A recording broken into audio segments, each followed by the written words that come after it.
Bismillahirrahmanirrahim. Assalamualaikum warahmatullahi wabarakatuh.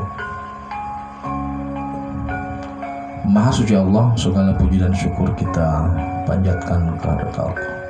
Semoga kita selalu dalam lindungan, bimbingan dan ridha Allah Subhanahu wa taala.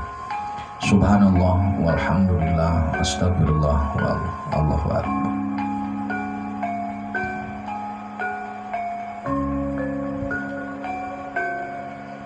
Manusia yang menjalani thariqah atau menjalani suluk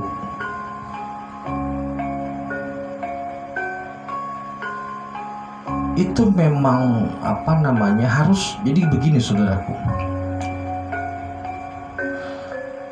untuk bisa mencapai spirit itu memang harus menaklukkan dulu setan. Setan itu ketergantungan akan duniawi, karakteristiknya ketergantungan akan duniawi, ketergantungan akan duit, di situ terletaknya. Seorang yang menapaki jalan thariqah atau menapaki suluk itu harus bisa melepaskan dari ketergantungan terhadap uang, kemudian ketergantungan terhadap nafsu amarah maupun nafsu syahwat. Nah, ketergantungan terakhir adalah ketergantungan terhadap akal. Harus bisa melepaskan ketergantungan terhadap akal, harus bisa melepaskan kemampuan analisa melalui akal. Akal itu menghambat, walaupun akal karakteristiknya malaikat, dampingannya malaikat, tetapi itu menghambat karena akal dimensinya sains, bukan spirit. Malaikat itu dimensinya metafisik, bukan spirit. Ketika seseorang ingin menembus spirit, dia mazdum atau jadab. Jadi para wali yang menapaki jalan menuju wali itu pasti melewati dimensi majdub. Dimensi majdub atau gila atau jadab itu ketika akalnya dicabut, dinolkan. Kenapa? Karena akal menghambat kepada pencarian kebenaran yang mutlak. Sains yang dibackingi oleh akal itu terbatas, mentok. Maka ketika ingin kebenaran atau pengetahuan yang lebih luas, akalnya harus dicopot, gitu bahasanya. Jadi kalau dalam istilah sederhana gini ya, kalau hajatan di kampung itu biasanya kalau tidak ada diesel atau tidak ada generator itu kan langsung nyambung dari tiangnya gitu loh. Jadi kilometernya, KWH-nya itu tidak lewat KWH tapi langsung disuntik ke tiangnya. Itu maksudnya. Jadi kilometer atau KWH-nya itu dilepas, bukan dilepas, tidak digunakan, tapi sambungan kabelnya langsung ke tiangnya, ke tiang listriknya, ke kabel di tiang listrik.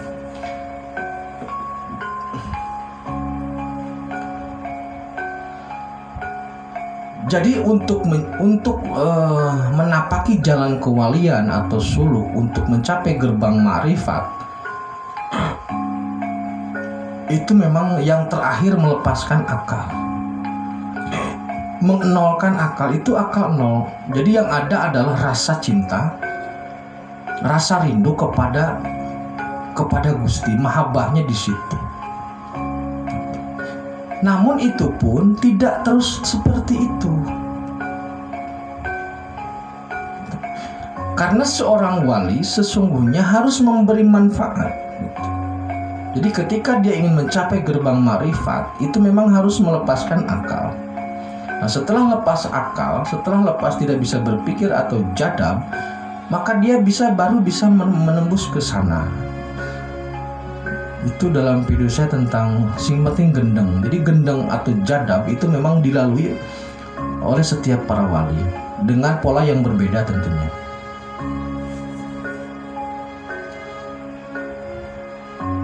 Ketika orang itu gila, maka pada dirinya itu tidak melekat hukum. Makanya kita seringkali melihat tingkah laku para wali aneh. Tingkah laku orang yang sedang menapaki jalan kewalian itu aneh. Itu aneh. Jadi banyak hal-hal yang tidak masuk akal karena memang dia tidak punya akal, dilepaskan akalnya. Nah, ketika dia jadab, ketika dia majdub, harusnya orang-orang yang sudah sedang majdub itu harusnya memohon kepada Allah agar akalnya dikembalikan.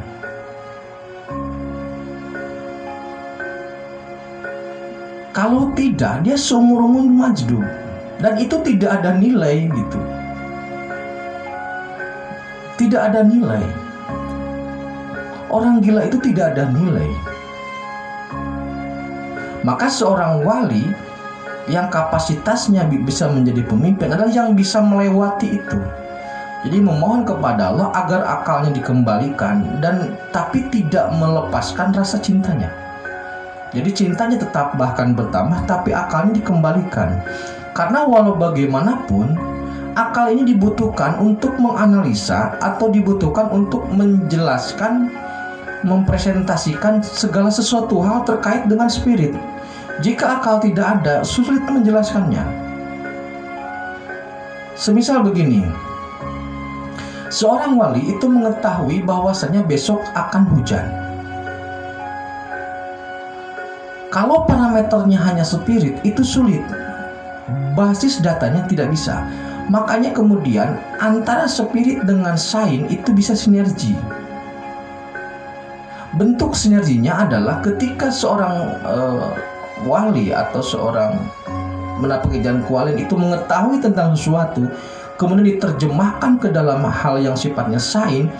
Itu contohnya seperti para wali mengetahui besok hujan, sainsnya itu BMKG gitu loh. Jadi BMKG merupakan representasi dari spirit itu bisa. Karena spirit memiliki kecepatan, sedangkan sains memiliki ketepatan, itu bisa disinergi.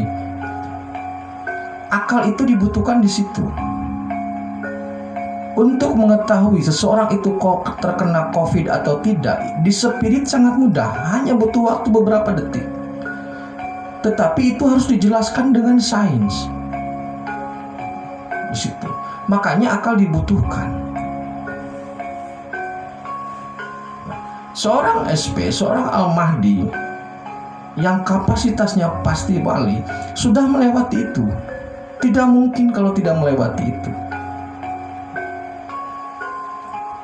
Dia sudah melewati itu, sudah melewati gendang itu, sudah melewati jadab atau majdub itu, sehingga fasenya itu lewat, fasenya selesai. Dan harus kita sadari bahwasanya suluk bagi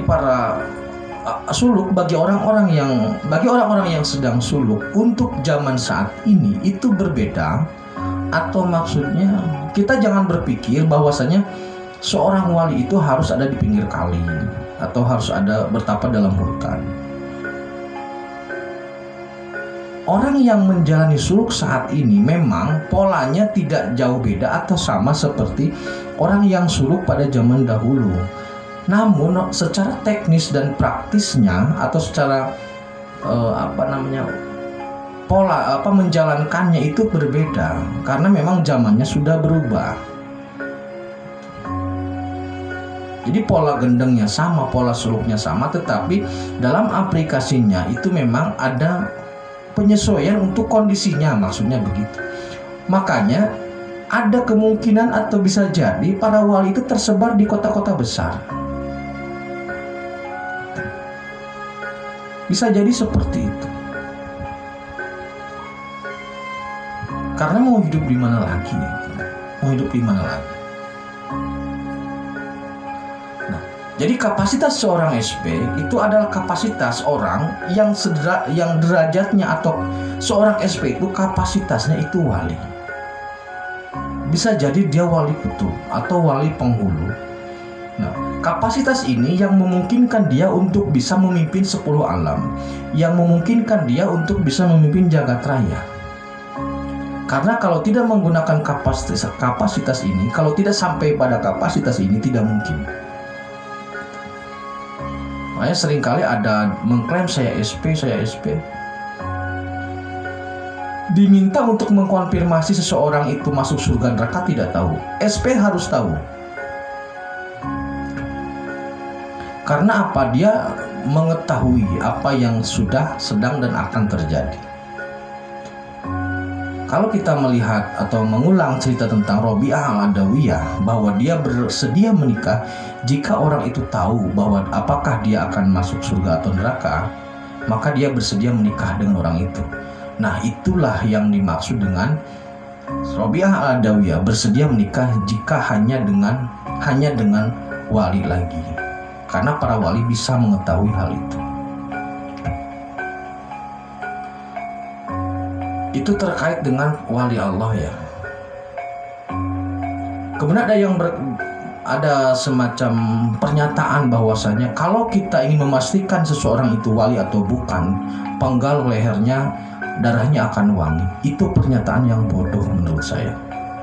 Allah Subhanahu wa Ta'ala tidak mungkin akan membinasakan walinya. Jika dulu Jenar itu dipenggal oleh Sunan Kudus, itu karena dia mengaku sebagai Allah, mengaku sebagai Tuhan. Jika memang dia benar-benar seorang wali, tidak mungkin Allah membiarkannya untuk dipenggal seperti itu. Itu kebodohan yang dinarasikan. Jadi kalau Anda mencari seorang wali, amati saja itu. Dia mengetahui masa lalu, masa depan, dan saat ini. Karena apa? Karena dia sudah mampu memahami 5 aspek itu. Wujudullah, sirullah, zatullah, sirullah, sifatullah, af'alullah, dan wujudullah. Geraknya, nafasnya, langkahnya itu merupakan kehendak Allah. Dia sudah lost, sudah membunuh dirinya, membunuh egonya, sehingga dia yang ada adalah kehendak Allah. Itu wali. Dan itu kapasitas Al-Mahdi ada di situ. Terima kasih. Demikian terkait dengan Satrio Piningit Wali Kutub atau Wali YouTube ya. Semoga bermanfaat.